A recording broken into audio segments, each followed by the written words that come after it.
Hello everyone, welcome back to the channel. So today I'm going to tell you how to find your watch later playlist on YouTube. If you are using YouTube and now you want to find your watch later playlist, so let's see how you can do this. First you have to open your YouTube app and here go to your profile, which is right bottom corner.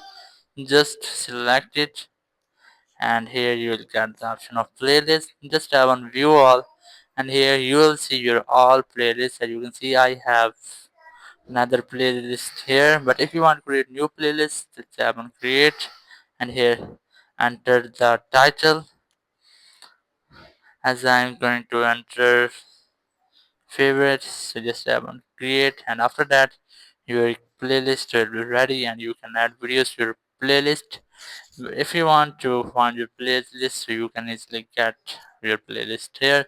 So that's how you can find your watch later playlist on YouTube. Thank you very much for watching the video. Until next video, bye bye.